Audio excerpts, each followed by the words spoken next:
I'll pause it and get it back into mode real quick. So I really hope that Trent learns that lesson about the castle and when it is not uh, the best play. And if personally, well, this game is completely over. I could beat the best player in the world if I had White's pieces here. Um, King D2, etc. But anyway, so there were, simply retreat with the rook and live to fight another day. You just have to keep um, trying to put pressure on other ways, trying to improve your pawn structure, get a passer. You have to be creative sometimes when you're losing, but don't sacrifice a rook. And also, one more thing about sacrificing, make sure the thing works. Like, look at the board and look ahead. Look what the board looks like when it's over. I mean, this position should be in your mind when you're making your rook sacrifice. Like, what's going on here? Are you pressuring his king? Are you gonna win this game? It's like absolutely not. Um, you're in trouble. You're in big trouble, and the game's over. You're not gonna checkmate him. You don't have any way of checkmating him. So you have to look at that when you're making that play. You have to think ahead and look at the board and see what it looks like when the dust settles. Um, so play bishop b2, rook c3, everything's fine. Um, King f2. He kind of wrote a question mark next to White's play, saying that King f2 is bad because it loses a castle. It's just kind of the same thing. I think King d2 is better. I don't know why King f2 was played, but it's not. It's not worse than castling.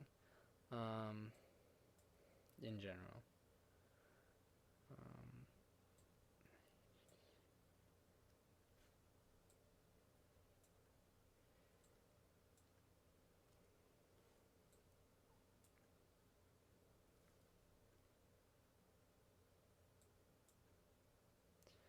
I mean, this game is just over.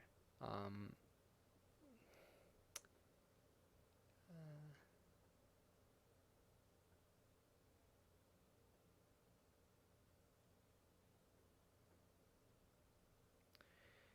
I mean, he played bishop a4 and c6 came in, I think. Yeah. So there's really. Here, I'll just play out the next few moves just so we can see what happened.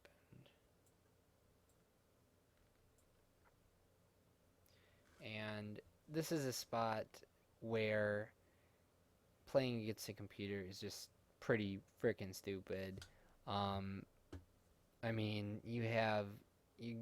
we're black is just getting completely destroyed, and instead of just marching his pawn in and inevitably getting a queen and winning the game, white decides to get fancy and play bishop d3 and ends up eventually not even getting his pawn there, or maybe he does, but he also allows black or Trent to get his pawn somehow and get a queen, and he ends up winning the game, which is fine, but even the worst chess player in the world isn't going to let you come back and win this game.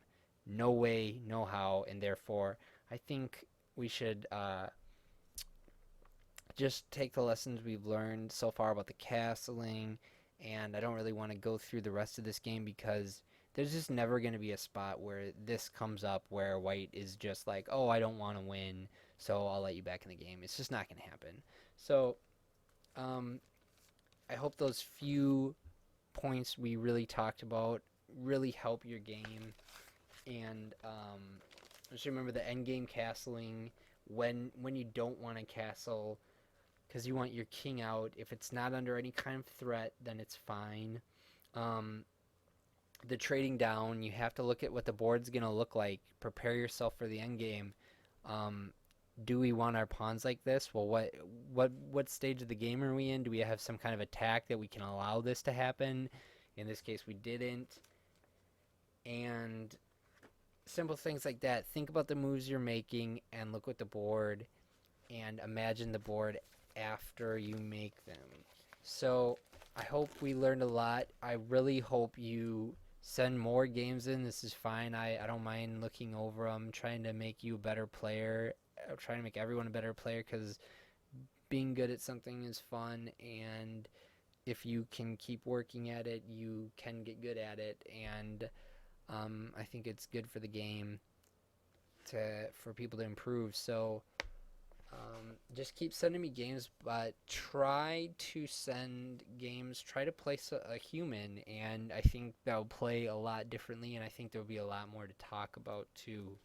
So I hope you learned something, and all right, hope to hear from you guys soon with more games.